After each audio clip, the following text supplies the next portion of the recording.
Welcome to Dreamscribe, your companion on the journey to peaceful sleep. Before you drift off, don't forget to like and subscribe. It helps this calming community grow. Where in the world are you tuning in from?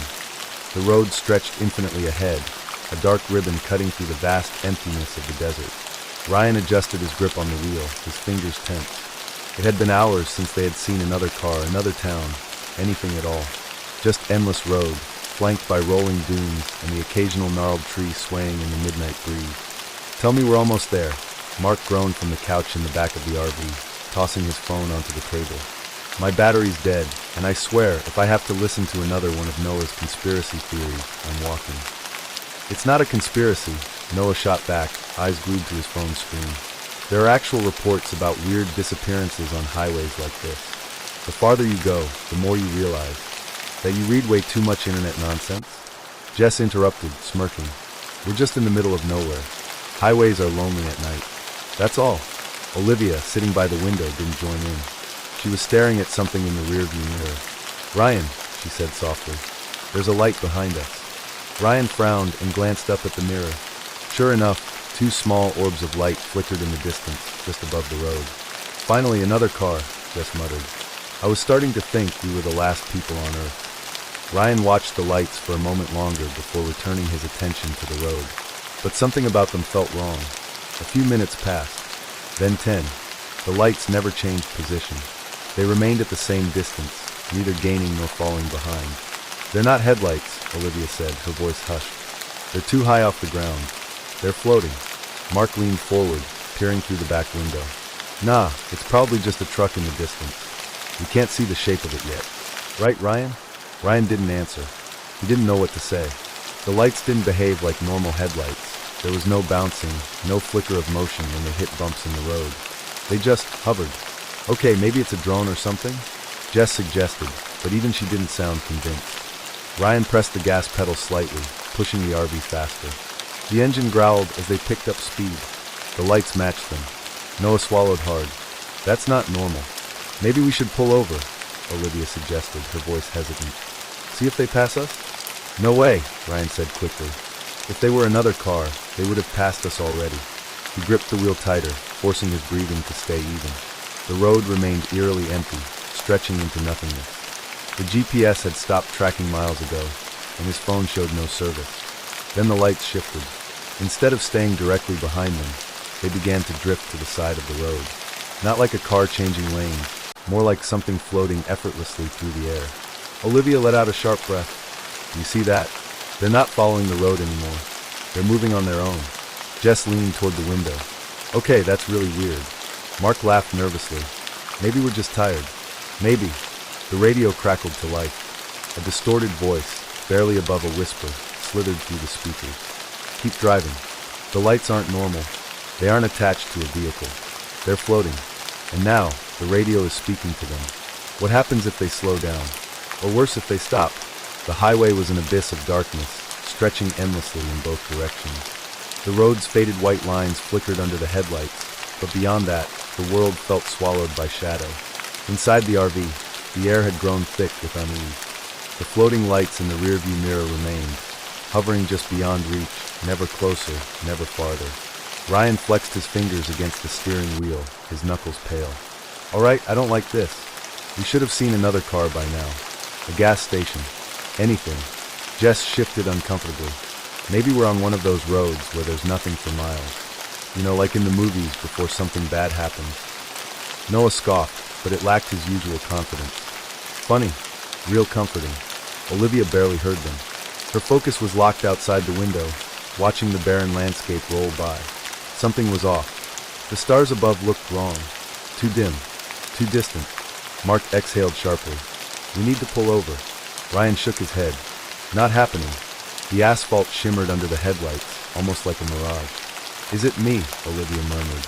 "Or does the road look thinner?" Noah frowned. "How can a road be thinner? It's just a road." But she was right. The highway, which had once felt wide and open, now seemed to narrow. The shoulder was shrinking, the trees creeping closer. And still, the lights floated behind them. "They should be gone by now," Jess muttered, rubbing her arms as if the temperature had dropped. If it was another car, we would have lost them miles ago. Ryan glanced at the gas gauge. still at half a tank. That wasn't right. They had been driving for hours, yet the fuel level hadn't changed. Something isn't adding up, he admitted. Nothing makes sense. Noah checked his phone again. No service. No signal. The clock hadn't moved from 2:17 a.m. Jess swallowed hard. We've been on this road too long. The trees were different now. Before, they had been sparse, crooked things, their branches stretching upward like skeletal fingers. Now they were denser, taller, twisting in ways trees shouldn't. I swear those weren't there before, Mark whispered, pressing a hand to the glass. Ryan's pulse quickened. We need a landmark. Something familiar. They scanned the road ahead, but there was nothing. No signs, no turnoffs. Just an endless black ribbon. Then Jess gasped. Look! Up ahead, a billboard stood alone in the dark. Faded, barely visible. Welcome to Ash Hollow. Noah furrowed his brows. Ash Hollow? There's no Ash Hollow on this route. Mark paled. That's because it doesn't exist. As soon as the billboard passed, the lights behind them flickered. Not in the way headlights do when hitting a bump. These flickered like candle flames caught in the wind. Ryan gripped the wheel tighter. I don't like this. Olivia leaned forward. Guys, they're getting closer. The floating lights, once a comfortable distance away, were now gaining on them. Moving with eerie precision. Jess's voice trembled. We need to speed up. Ryan pressed the gas. The RV groaned, but accelerated. For a few moments, the lights fell back. The tension eased, until the radio crackled again. You can't outrun them. The road is changing around them. The floating lights are getting closer. And now the radio is speaking to them. What happens if they have no choice but to stop? The air inside the RV felt heavier, pressing against their chests like an invisible weight. The floating lights continued to drift behind them, closer now, pulsing faintly like living things. Ryan's knuckles whitened on the steering wheel. He couldn't ignore the sick feeling clawing at his stomach. They're not just following us, he muttered under his breath. They're watching. Noah, staring out the back window, swallowed hard. What if they're not headlights at all? What if there's something else? No one answered. No one wanted to. Jess clenched her hands into fists. Okay, we need to do something. Pull over. Let them pass. Ryan shook his head. We're not stopping. Olivia turned sharply. Why? Because I don't think they want to pass us. I think they're waiting for something. The words left a chill in the air. Then, the lights shifted again. One moved off the road, gliding into the trees. Another floated higher, hovering just above the RV like a second moon. Mark whispered, What the hell are they doing? Noah shook his head. I think they're surrounding us. Suddenly, the interior lights flickered. The dashboard display glitched, numbers warping and twisting into meaningless symbols. The radio buzzed, hissing static. Then a voice. You should have stopped. Jess yelped, her body tensing. Tell me you heard that. Ryan turned the volume dial, but the radio was already off. That wasn't from the speakers, Olivia whispered. That was inside the RV. A sudden bang rattled the back door. Mark spun around, his breath catching in his throat. Something just hit us. Ryan glanced at the mirror. A shadow moved between the floating lights. At first, it was just a vague shape, tall and thin, shifting unnaturally. Then, for a fraction of a second, the headlights illuminated it. A face. Too long. Too pale. Grinning. Then it was gone. Jess gasped. It's not just lights. Noah was already scrambling for his bag. We need to get the hell out of here. Ryan slammed the gas pedal, the RV lurching forward. The tires screamed against the asphalt as they raced ahead. For a moment, it seemed to work. The lights fell back, growing smaller in the distance. Then, one by one, they blinked out. Olivia exhaled shakily. Did we lose them? No, Noah murmured. Look, ahead of them. The lights had reappeared. Brighter. Closer. Waiting. The lights are not just following them, they're hunting them. The voice inside the RV knows their names. And now, something has physically touched the vehicle. What happens if they can't escape? The RV sped forward, the wheels grinding against the pavement as Ryan pushed the gas pedal to its limit. The floating lights, once trailing in the rear view, now loomed directly ahead, forming an eerie, shifting barricade in the road. They were behind us. Olivia gasped, pressing herself against the window. How did they? They moved, Noah murmured, gripping the table's edge for support. They wanted us to run. Mark swallowed. Run where? There's nothing out here. Ryan clenched his jaw, refusing to slow down. But the road itself seemed to stretch longer, as if it were pulling them deeper into something unseen. The asphalt shimmered, the trees on either side blurring together. The RV's headlights illuminated something ahead. A signpost. They had passed this exact spot before. Jess's breath came in quick bursts. "We're going in circles." Ryan swerved sharply, trying to shake the feeling that the road was looping on itself. The radio crackled, the static no longer random, but forming rhythmic whispers. At first, the words were impossible to make out, garbled and layered, but then, "Stop the vehicle." Jess pressed her hands over her ears. "I don't want to hear this." The voice spoke again, clearer this time. "Look in the mirrors." Ryan refused. "Nope. Not doing that," Mark muttered. But Olivia, compelled by some force, turned to the side mirror. Her own reflection was missing. Instead, the floating lights hovered within the glass, flickering wildly like trapped insects. "Ryan," Olivia choked. "Something's in here with us." The overhead lights flickered, the air turning thick with static electricity. The temperature plummeted. Then, footsteps. Soft at first, but growing louder. Noah's eyes widened. "We're not alone." Jess turned in her seat, dread clawing up her spine. "Where is it coming from?" Ryan didn't answer. He was too focused on the rearview mirror. Something shifted behind them. A shape. A tall, elongated figure, standing at the farthest end of the RV. It smiled. "Nobody moved," Ryan whispered. "Just..." The lights inside the RV burst, plunging them into darkness. The only illumination left came from the floating orbs outside, their glow casting twisting shadows through the windows. The voice from the radio laughed. "You were never driving this road. It was driving you." The realization hit them all at once. They weren't on a real highway anymore. They were trapped inside something else. Something that had been guiding them here all along. The truth is revealed. The road is not real. The floating lights are not just following, they are leading. And now, something inside the RV has made its presence known. What happens if they can't escape? The RV shuddered violently, the tires skidding across the road as Ryan fought to keep control. The floating lights outside pulsed, their glow intensifying, warping the surrounding darkness into something alive. "Hold on!" Ryan yelled, gripping the wheel as the road twisted beneath them, shifting like a living thing. Noah's fingers dug into the seat. "The road's changing. It's not real, it's moving." Jess screamed as the windows fogged over with handprints, as if something inside was trying to claw its way out. "It's trying to trap us." Olivia cried, her breath visible in the sudden drop in temperature. Mark lunged for the back door, gripping the handle. "We have to get out." But the door wouldn't budge. The voice on the radio crackled again. "It's too late." The lights outside began to merge together, forming a single, blinding sphere that loomed directly in front of the RV. The figure standing at the back of the vehicle was no longer just a shadow. It was real now. Tall, twisted, a mockery of a human form, its limbs too long, its head tilted unnaturally. And it was grinning. Olivia whimpered. "What does it want?" Noah's voice was barely above a whisper. "Us." The lights flashed, and for a brief second, they weren't in the RV anymore. They were standing on the side of the road, watching their own vehicle drive away. With something else inside, Ryan gasped, his vision snapping back to reality.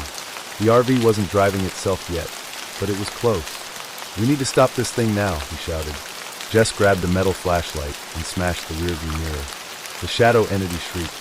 The road buckled, the RV lurching forward uncontrollably. Ryan slammed the brakes, but the pedals didn't respond. The floating lights surrounded them on all sides, closing in. Noah fumbled through the glove compartment, pulling out the emergency flare gun. "Light drives them back," Olivia yelled. "Fire!" Noah didn't hesitate. He fired the flare into the largest floating orb. The explosion of light ripped through the darkness. The road fractured, the RV breaking free from its twisted grasp. The entity let out a final, ear-splitting wail. And then, the lights vanished. The RV has escaped, but the road still stretches endlessly ahead. The entity is gone, or is it? What happens when they finally stop? The RV barreled forward in absolute silence. The only sound was the hum of the tires against the road, the rhythmic thud-thud of asphalt beneath them. The floating lights were gone, but none of them dared to speak, as if acknowledging their absence might bring them back. Ryan kept both hands locked on the wheel, his knuckles white. "Is everyone okay?" His voice was hoarse, raw from the screams that had torn through the RV just minutes ago. "Define okay," Jess muttered, her arms wrapped tightly around herself. She hadn't moved from her spot on the couch, her face pale and drawn. Noah exhaled sharply, still gripping the spent flare gun in his lap. We should have never taken this road. Mark rubbed his temples, his breath shaky. Where are we now? Olivia checked the GPS. It's working again. We're actually on a mapped route now. But, her voice hitched. The time. It still says 2:17 a.m. They all stared at her. They had been driving for hours. But time hadn't moved. Ryan tried to steady his thoughts. Check your phones. One by one, they pulled out their devices. Every clock read 2:17 a.m. No signal. No service. As if they had been removed from time itself. Jess's eyes darted toward the rearview mirror. She immediately looked away. What is it? Olivia whispered. Nothing, Jess said too quickly. We just keep driving. Ryan, against his better judgment, risked a glance. The road behind them was empty, but for the briefest second, he thought he saw movement. Not headlights. Something else. Something watching. The world outside looked wrong. The sky had a deep purple tint, darker than it should have been. The trees lining the road seemed too tall, too still. Does this place even look familiar to anyone? Mark asked, his voice barely above a whisper. No one answered. Ryan tightened his grip on the wheel. We keep moving until we hit civilization. No stops. No exits. We don't pull over for anything. Noah checked his phone again. Service just came back. A collective breath of relief until they noticed the new notification. A message. Unknown number. Look in the rear view. Ryan's stomach turned to ice. Jess's breathing quickened. Don't look. The air inside the RV thickened. A slow, crawling sensation slithered over their skin, like invisible fingers brushing against them. Mark's fingers trembled as he reached for the overhead mirror, angling it just slightly. The road behind them was still empty, but their own reflections were missing. Instead, the floating lights hovered in the mirror, closer than before. And standing among them was the grinning figure. The radio, long silent, crackled to life one last time. You never left. Story number 2. Jake had lived in his house for 2 years without any problems. A quiet neighborhood, a peaceful backyard, a tall wooden gate separating his property from the alley. The gate was always locked, until one night it wasn't. It was 2:43 a.m. when Jake woke up to a strange feeling. Not a noise, not a dream, just a deep unease, like something wasn't right. He got up, shuffled to the kitchen for a glass of water, and glanced out the back window. And there it was. The gate stood wide open. Jake's stomach twisted. He distinctly remembered locking it earlier that evening. Grabbing a flashlight, he stepped outside, the cool night air sending a chill down his spine. He scanned the yard. Nothing. The alley beyond the gate was empty. No movement, no sound. Just darkness stretching in both directions. Maybe it was the wind. Maybe he had forgotten to lock it. He shut the gate, bolted it, and went back inside. But as he climbed into bed, a thought lingered in the back of his mind. That latch wasn't loose before. Jake made sure to lock the gate before bed. This time, he used a padlock and a heavy wooden beam across the inside. Yet, at 3:13 a.m., something woke him again. A soft creaking sound. The sound of wood shifting. His heart pounded. He grabbed his phone and checked the backyard camera feed. The screen flickered. The video cut out for 3 seconds. When it returned, the gate was open. Jake froze. He rewound the footage. There was no movement. No one there. The gate was closed 1 second, then opened the next. The hairs on his arms stood on end. This wasn't the wind. This wasn't a mistake. Something was opening the gate, and it wanted him to notice. Jake sat frozen, his eyes locked on the security feed. The gate was open again. No movement. No sign of how it happened. The footage had simply glitched, and when it came back, the gate stood wide open. His stomach twisted. This wasn't normal. This wasn't possible. A cold dread settled over him. He wanted to believe it was a prank, but who? And how? Jake clenched his fists. No more guessing. Tomorrow he would catch whoever or whatever was doing this. The next evening, Jake went overboard. He secured the gate with a metal chain and a second padlock. Installed a new motion-activated camera with night vision. Even placed a wooden wedge at the base so the gate couldn't swing open.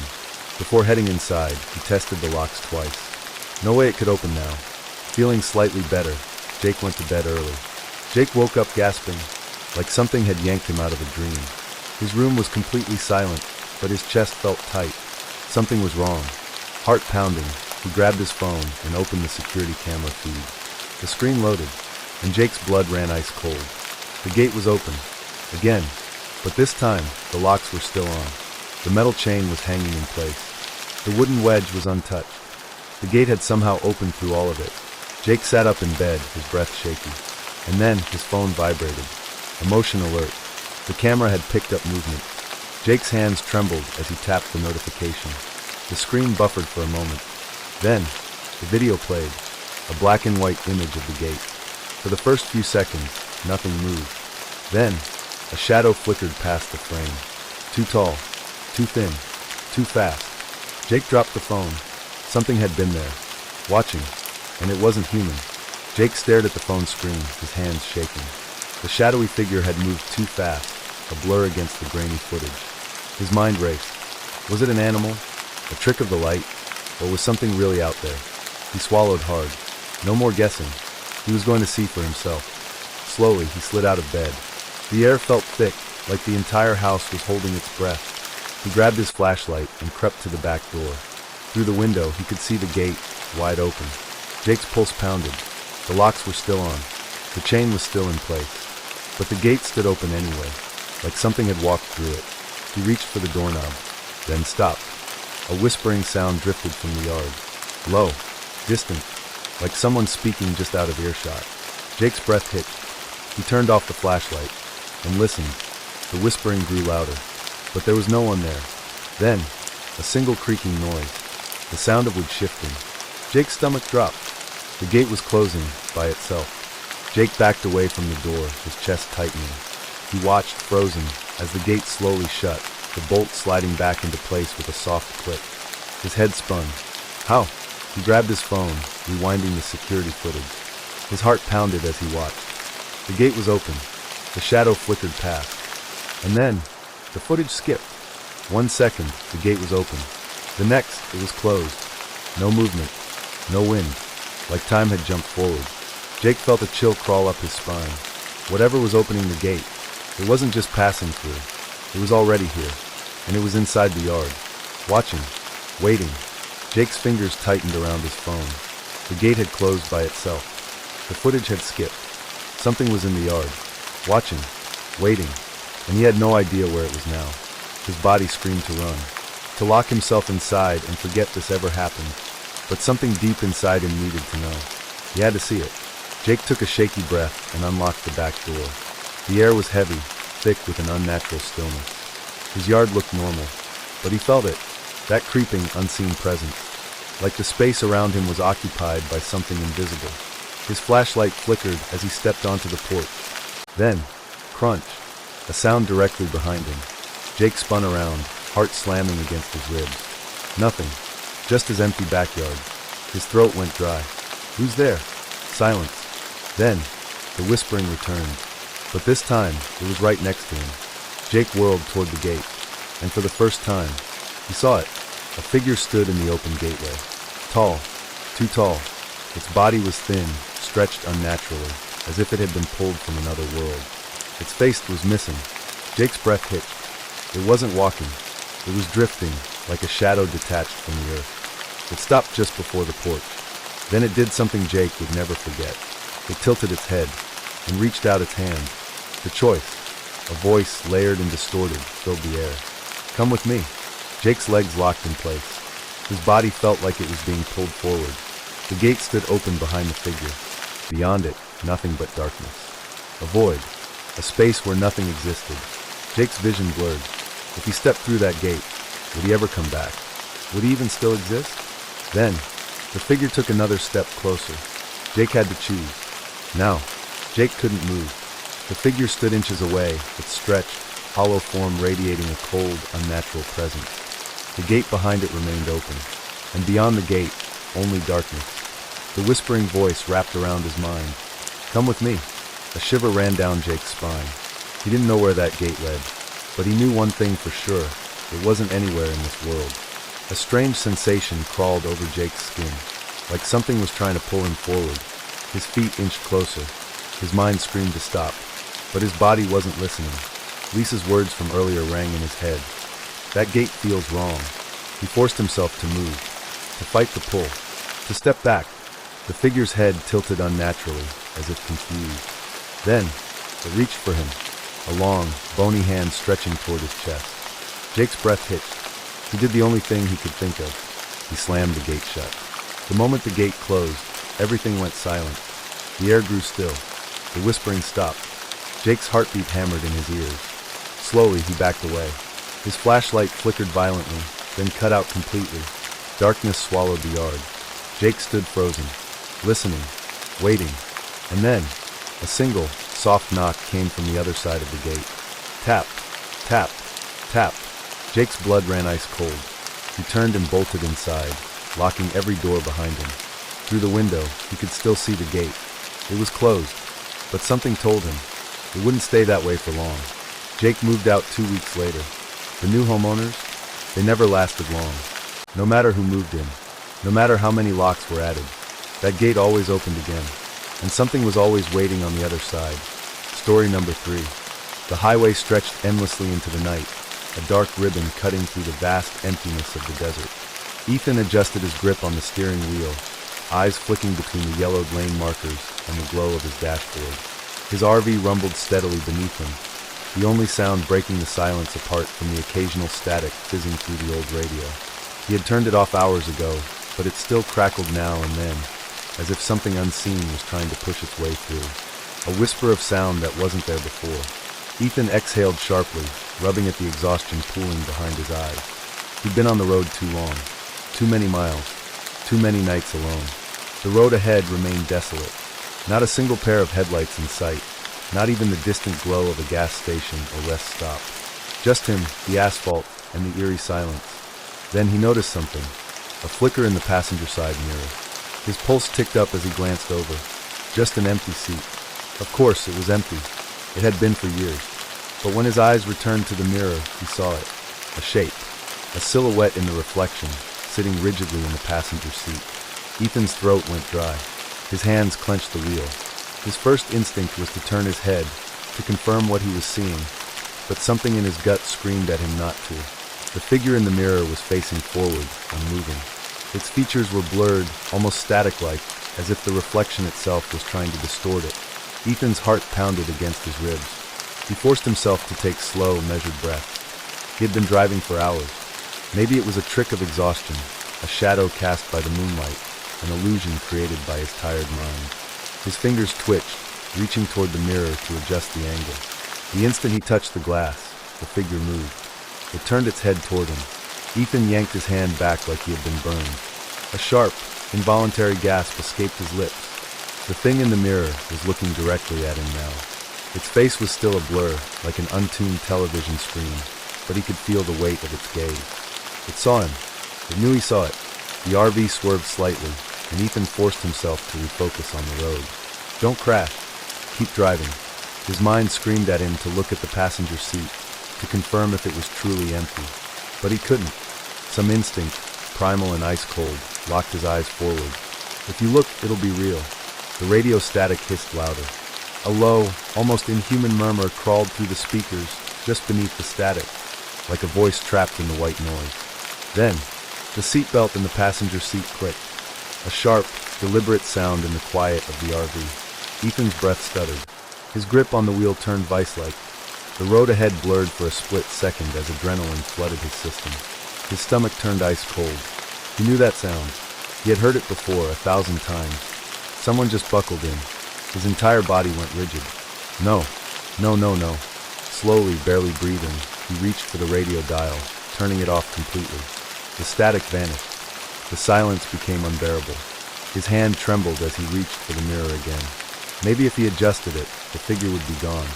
Maybe it was never there to begin with. But as soon as his fingers grazed the glass, a breath, ice cold, whispered against his ear. Ethan slammed on the brakes. The tires screeched against the pavement as the RV skidded, nearly jackknifing. His heart was a war drum in his chest. For several seconds, there was nothing but the sound of his own ragged breathing and the distant chirp of crickets outside. Then slowly, he turned his head to the passenger seat. It was empty. Of course it was empty, right? He swallowed hard and let out a shaky breath, pressing a hand to his face. He was losing it. This road was messing with his head. He needed to pull over, get some rest. But then, he glanced at the mirror one last time. The figure was still there. And this time it was smiling. The neon glow of the diner sign flickered against the darkness, a lone beacon of civilization in the void of the highway. Ethan pulled into the cracked parking lot, the RV's engine rumbling to a stop. He exhaled deeply, willing himself to shake off the unease still clinging to his skin. Inside, the diner was nearly empty. A lone trucker sat hunched over a cup of coffee at the counter, and a waitress idly flipped through a newspaper by the register. The smell of stale coffee and fried food lingered in the air. Ethan slid into a booth, ordered a black coffee, and rubbed his temples. The warmth of the diner, the hum of the jukebox playing a slow country tune, it all felt grounding. Normal. He glanced at his reflection in the window. Just him. No one else. The waitress approached with his coffee, eyeing him with mild concern. "You all right, hon? Look like you've seen a ghost." Ethan forced a chuckle. "Just been on the road too long." She nodded knowingly. "Yeah, these highways mess with your head after a while. I hear stories all the time." Ethan hesitated. "Stories?" She leaned against the booth. "You'd be surprised what people see out there. Shadows in their mirrors. Hitchhikers that vanish. Things riding shotgun that shouldn't be." A chill crawled up Ethan's spine. He sipped his coffee, trying to keep his hands steady. "Yeah, guess exhaustion can do that." The waitress gave him a long look before heading back to the counter. Ethan sighed, shaking his head.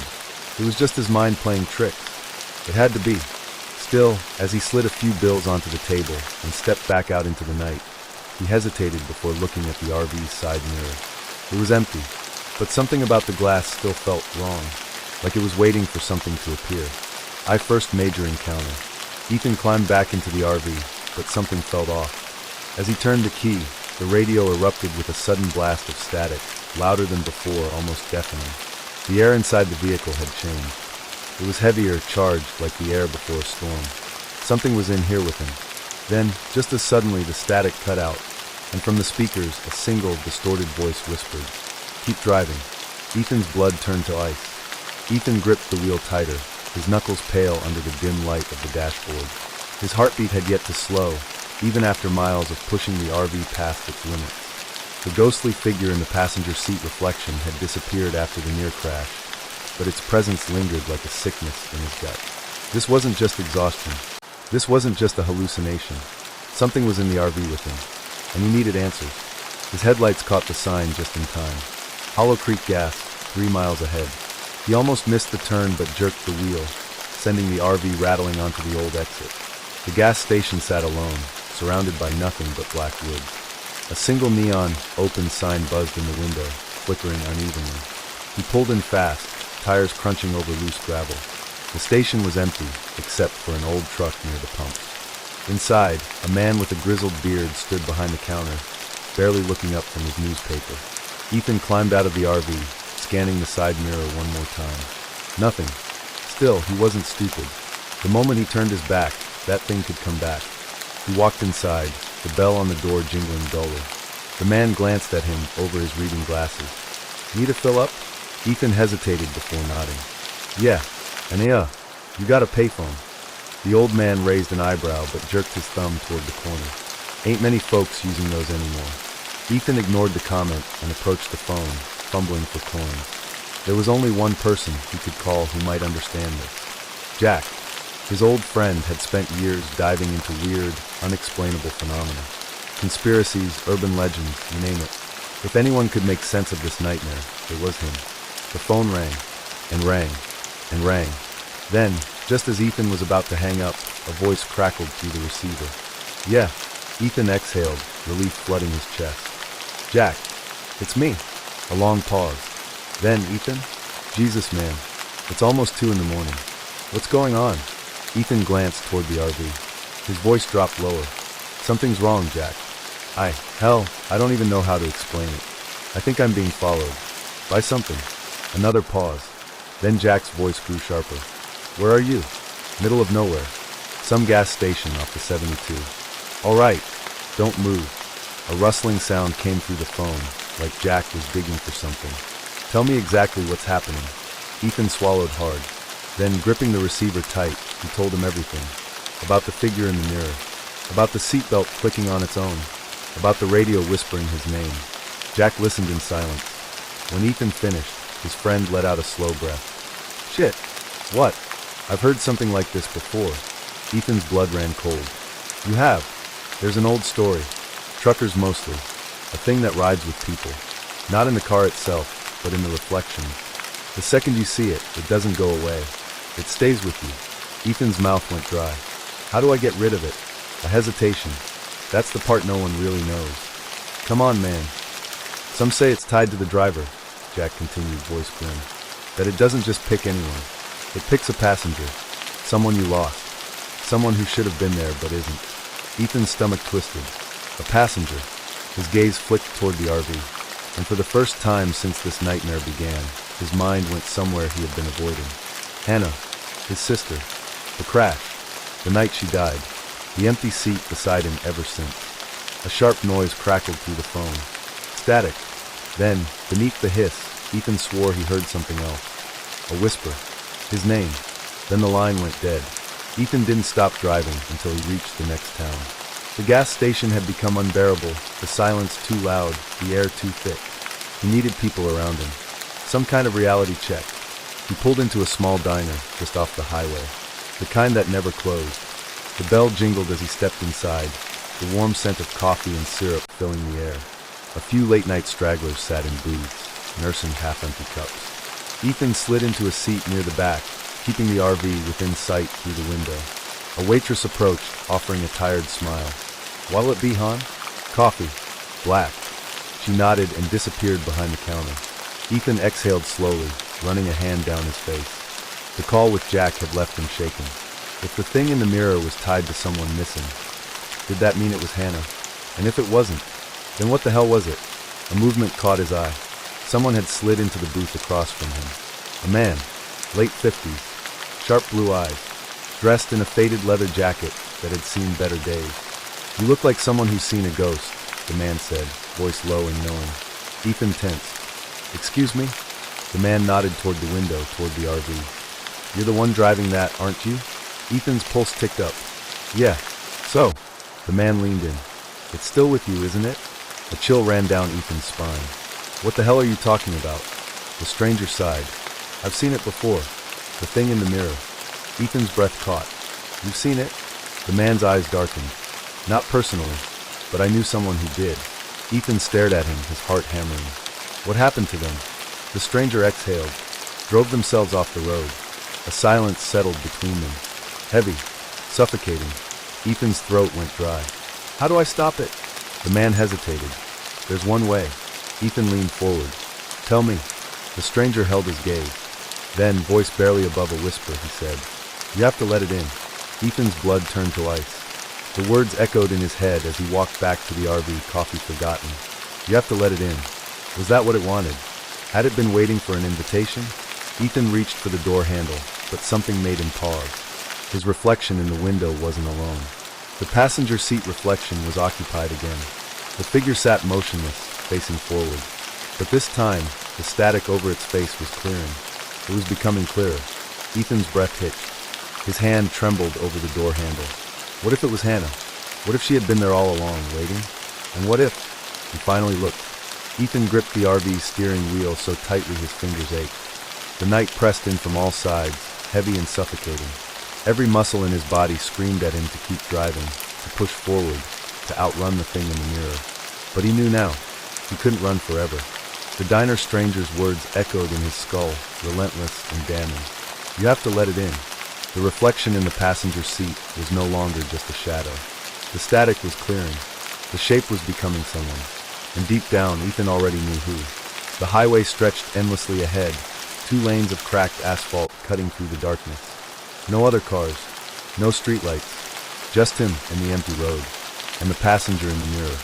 Ethan kept his gaze forward, avoiding the temptation to look. Every instinct screamed at him to resist, to keep pretending, to keep denying. But then, click, the seatbelt on the passenger's side fastened itself again. His chest tightened. A cold sweat broke over his skin. He exhaled shakily. You're still there, aren't you? Silence. Ethan clenched his jaw, his grip tightening on the wheel. He had to keep moving, had to stay in control. But then the radio crackled, soft at first. Just static, then a voice. Faint, female, a whisper beneath the white noise. Ethan, his entire body locked up. His breathing turned shallow. His mind screamed, no, no, no, this isn't happening. But it was. The radio volume dial began twisting on its own. Louder, louder, until the whisper turned into a voice he hadn't heard in years. Ethan, why did you leave me? A sob caught in his throat. He couldn't do this. Not now. Not tonight. His foot slammed the gas. The RV roared forward, tires screeching against the pavement. The lights ahead flickered, then went out completely. Total darkness swallowed the road. Ethan gasped, yanking the wheel in blind panic. The RV swerved wildly, tires kicking up dust as it skidded onto the shoulder. The engine sputtered, then died. A crushing silence followed.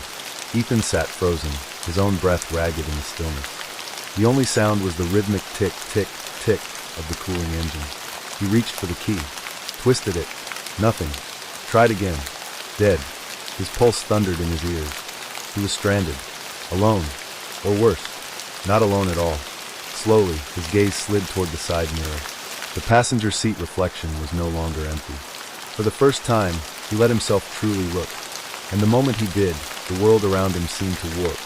Because he knew that face. Hannah, his sister.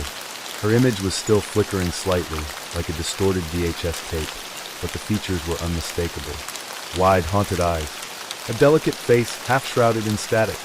Her lips moved, but no sound came out. Then, in a blur of motion, the radio burst to life again. Why did you leave me? Ethan's vision blurred with tears. No. No, no, no. You're not real. You're not.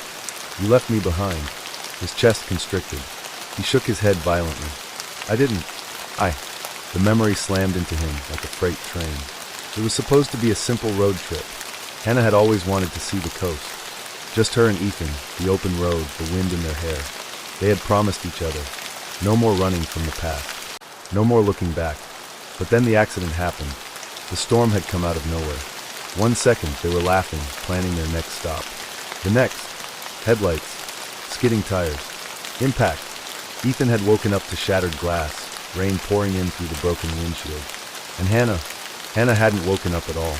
His body trembled. He had survived, and he had left her behind. Tears streaked down Ethan's face as he stared at his sister's reflection in the mirror. His voice came out hoarse. I never meant to leave you. Hannah's static-filled eyes met his. Something in them softened. Then the seatbelt clicked again. Undone. Ethan's stomach lurched. Wait!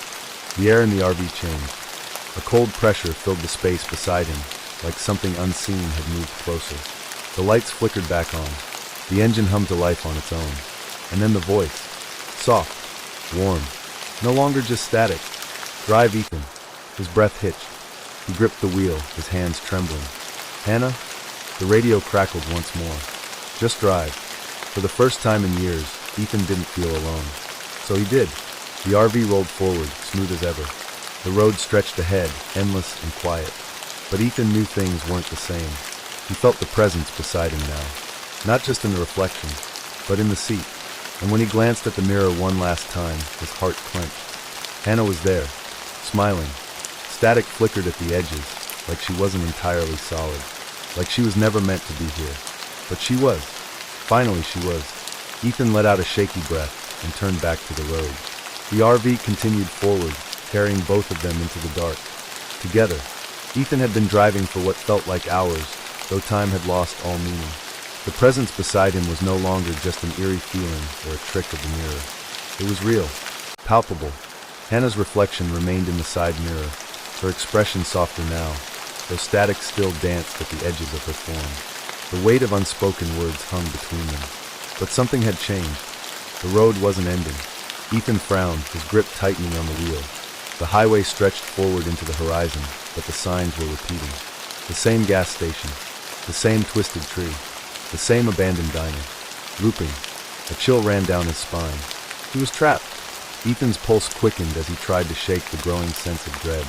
Hannah, he murmured, his voice hoarse. Where are we going? The radio crackled. Her voice was barely a whisper. Home. His breath hitched. Home? But we don't have a home anymore. Static flared through the speakers, sharp and grating. You left me. Guilt clawed at his chest. He had spent years trying to outrun that night, to bury the pain. But the past had a way of catching up. In the mirror, Hannah's reflection flickered.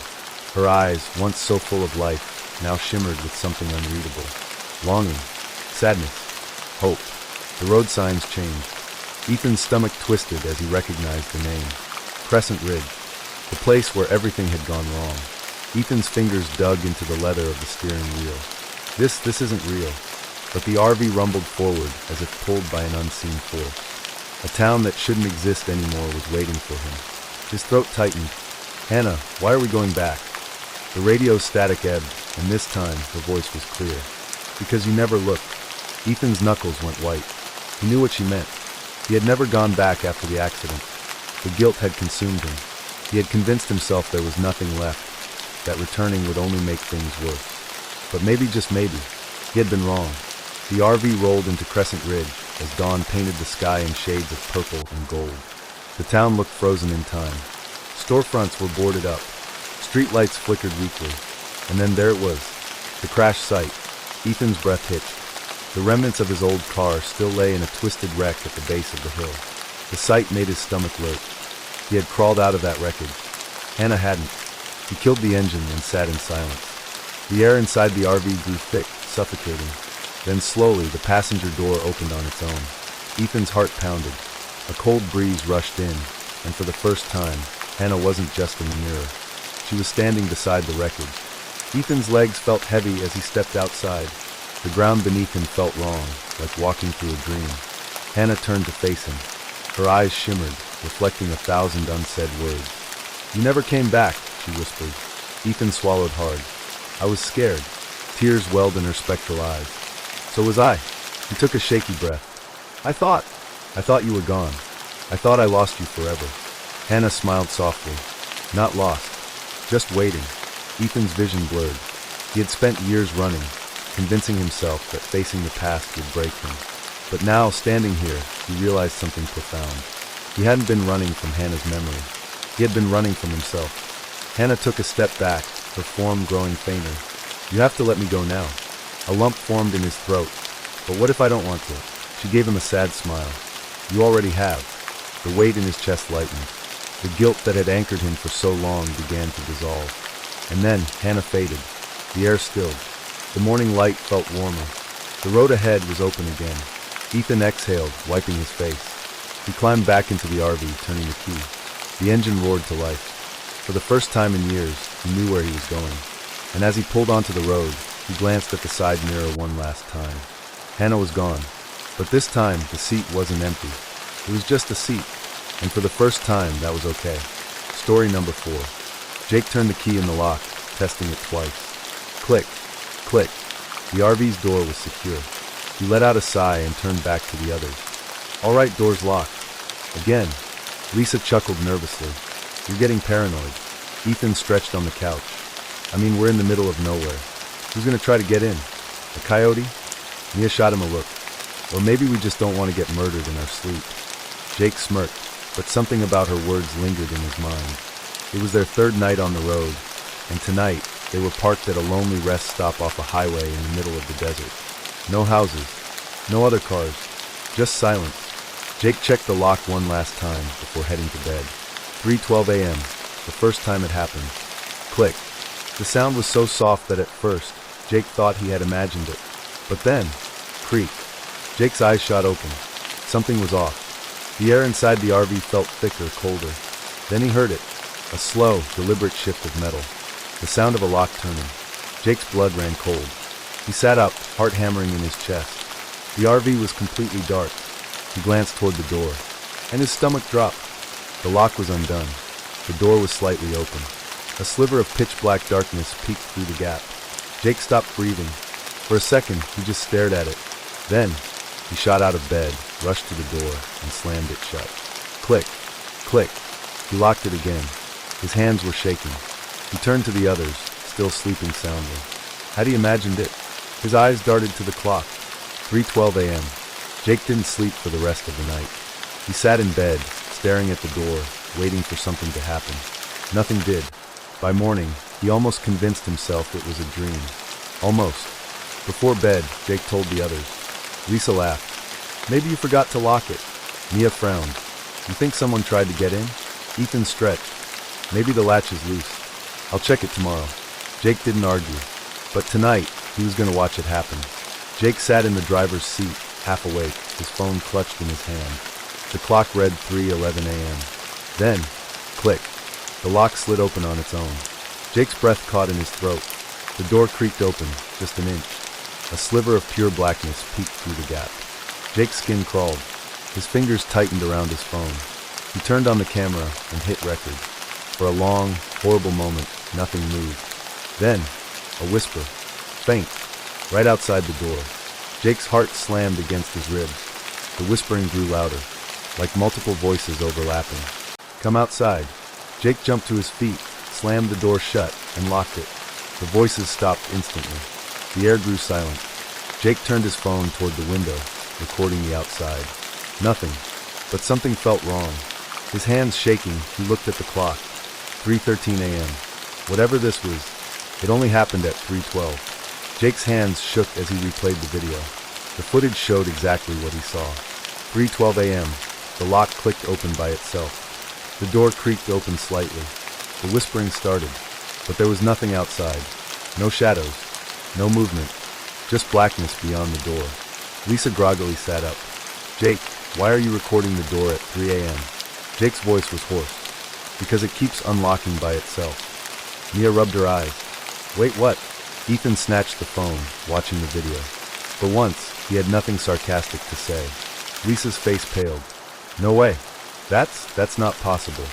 Jake gritted his teeth. It just happened again. Mia frowned. So what do we do? Jake locked eyes with her. We recorded again. And this time we don't look away. That evening they prepared. Ethan duct taped the lock shut. Mia set up her phone camera facing the door. Alisa sat on the couch, clutching a kitchen knife. Jake stayed in the driver's seat, watching the clock. As the hours ticked by, the air inside the RV felt heavy, like the walls were pressing in. And then, 3:12 a.m., the door opens again. Click. The duct tape ripped apart. Lisa let out a shaky breath. The lock slid open by itself. Jake's chest tightened. No way! The door creaked open. A cold gust of air rushed inside. Then, the whispering started. Lisa gripped her knife tighter. Ethan whispered, Is it coming from outside? Mia's voice shook. No. Jake turned toward her. Mia's face was pale as she pointed a trembling hand at the phone screen. Jake's stomach dropped. On the phone's live recording, the door was wide open, and someone was standing outside, watching them. But in the real RV, the doorway was empty. Mia's hand trembled as she held up the phone. The screen showed the RV's doorway wide open. A figure stood just outside, tall, unmoving, watching. But when Jake turned toward the actual door, there was nothing there. His blood ran cold. Lisa clutched the knife tighter. Tell me that's a glitch. Ethan's voice was hoarse. It's not. The whispering grew louder. Come outside. Mia let out a shaky breath. Jake, shut the door. Jake was already moving. But before he could, the lights inside the RV flickered violently, and the figure in the phone screen moved. It took a step forward. Lisa screamed. The whispering turned to a low growl. Jake slammed the door shut and locked it. The RV shuddered. Then, silence. The whispering stopped. The air returned to normal. The clock turned to 3:13 a.m. Mia dropped the phone onto the table. On the screen, the door was closed again. The figure was gone. Lisa whispered, What the hell was that? No one had an answer. But Jake knew one thing.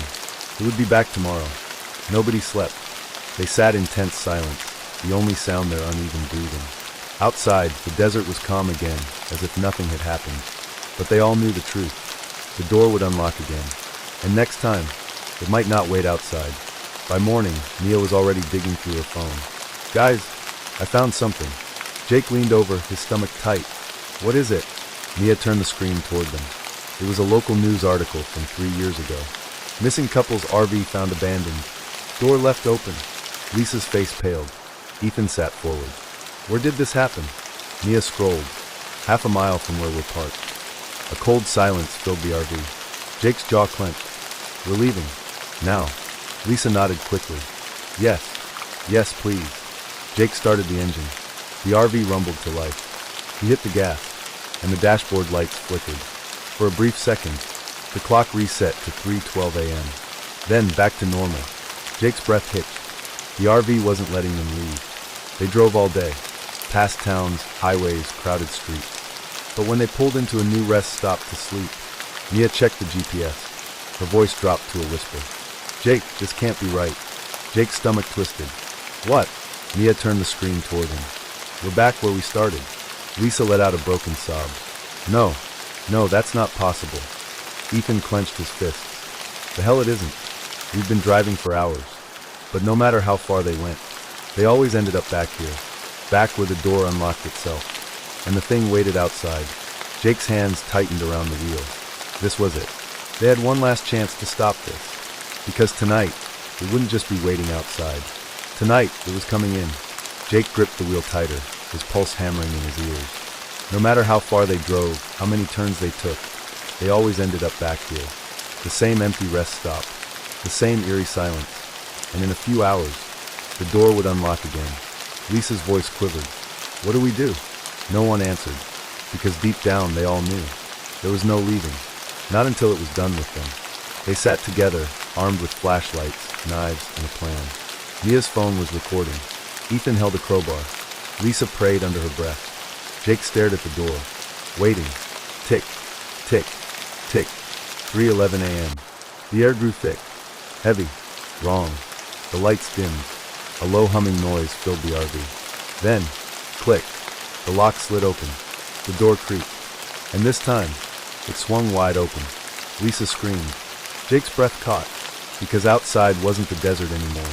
It was a black void, endless, silent, waiting, and standing in it, a figure. The figure was tall and thin, its head tilted slightly, as if observing them. No eyes, no face, just blackness where its features should be. The whispering returned. This time, it was inside the RV. Step through.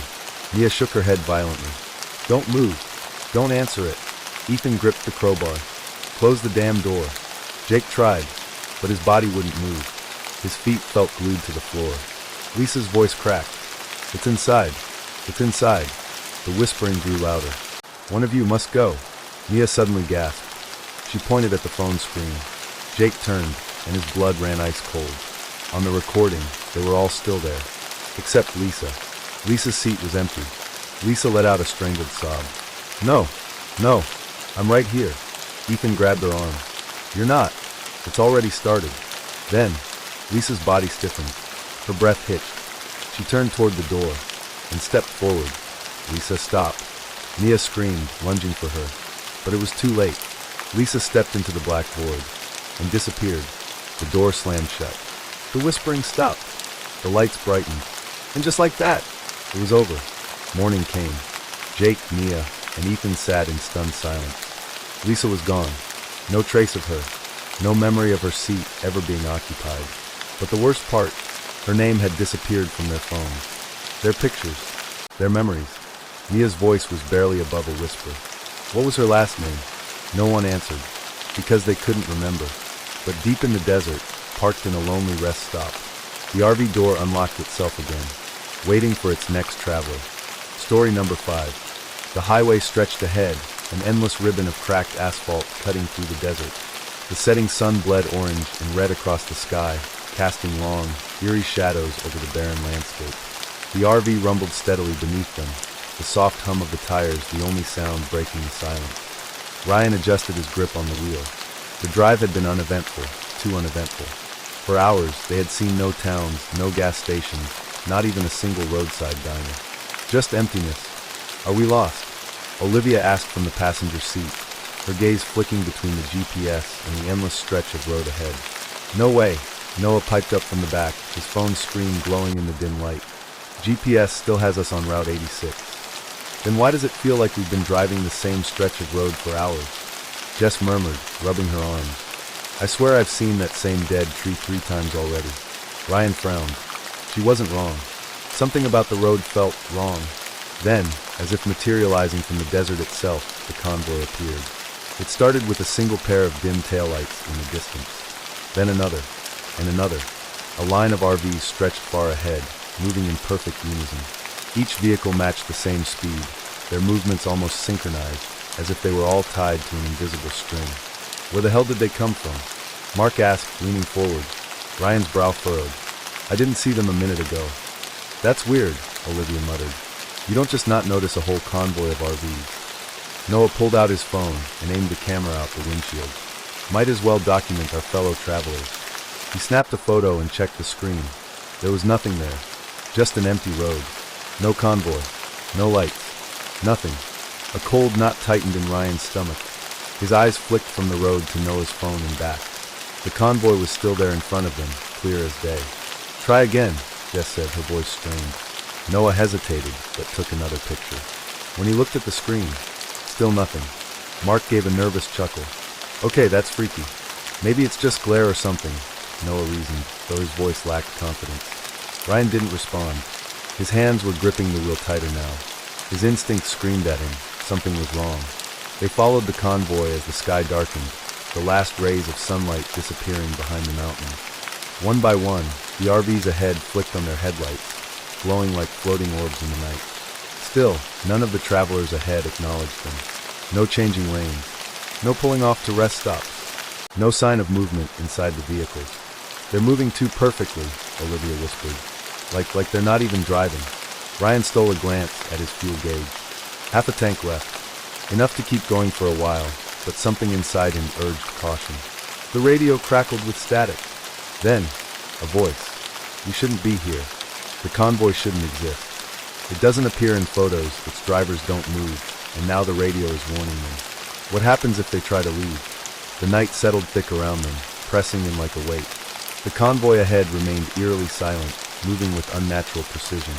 Their headlights cut through the darkness, but it felt like they weren't making any progress, just drifting forward into an endless void. Ryan tightened his grip on the wheel.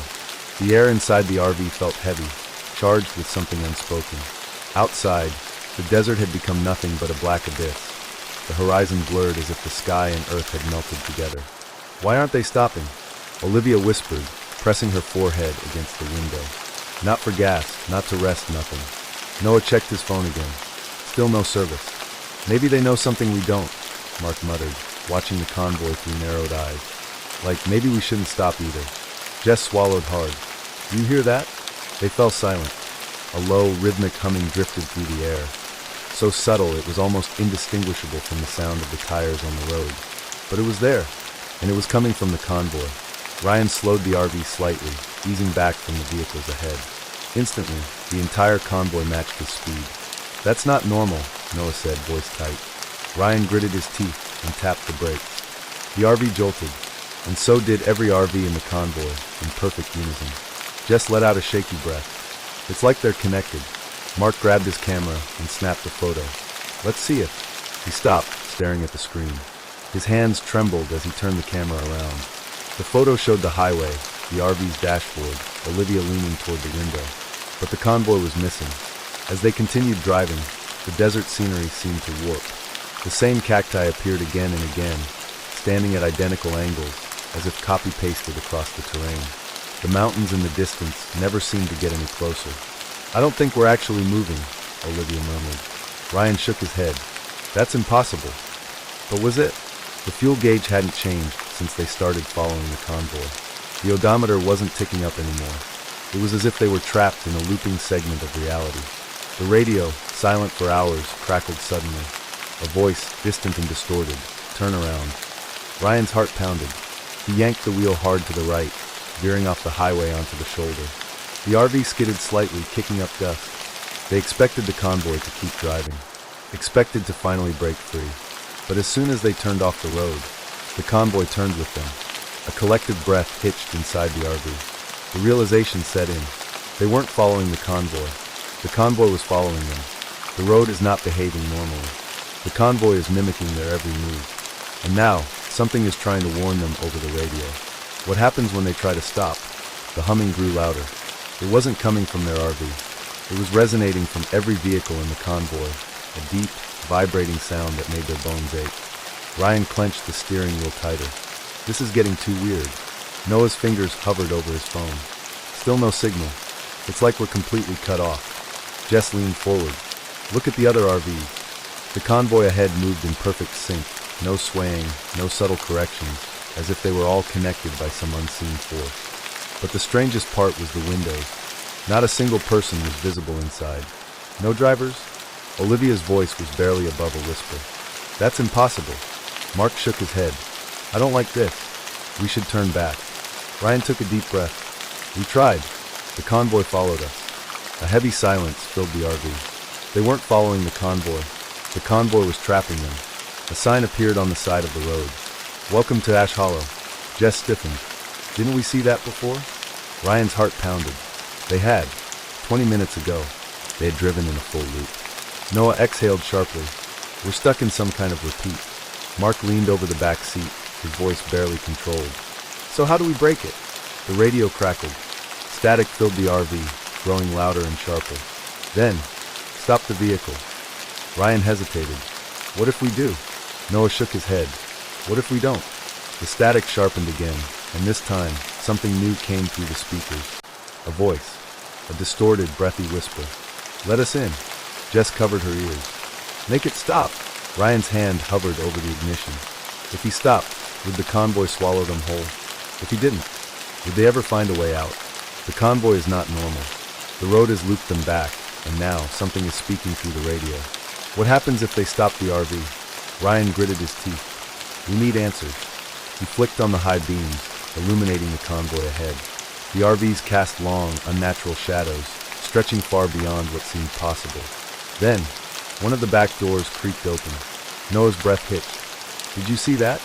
A dark figure stepped out from the lead RV, too tall, too thin. Its movements were jittery, like an old VHS tape skipping frames. The moment its foot touched the pavement, every RV in the convoy shut off their headlights at once. Darkness swallowed the highway. Jess gripped Ryan's arm. Drive. Now. Ryan slammed the gas pedal, trying to break free, but the RV barely accelerated, as if the road itself was pulling them back. The dark figure in the road tilted its head. Then, it vanished. Where did it go? Olivia shrieked. Mark's voice was a broken whisper. Check the mirrors. Ryan risked a glance at the rearview mirror. A dozen figures now stood in the road behind them, watching, waiting, closer than before. Noah frantically searched through his phone, pulling up a news archive. There was a convoy that disappeared back in 1976, he muttered. A group of RV travelers vanished without a trace on this road. Jess's stomach turned. How many? Noah swallowed. 13 RVs. Ryan did a quick count of the convoy ahead of them. 13. Olivia's voice was shaking. We shouldn't be here. Mark checked his reflection in the window. His own face was missing. The convoy is a ghostly remnant of travelers who vanished decades ago. The figures are closing in. Their own reflections are disappearing. What happens if they become part of the convoy?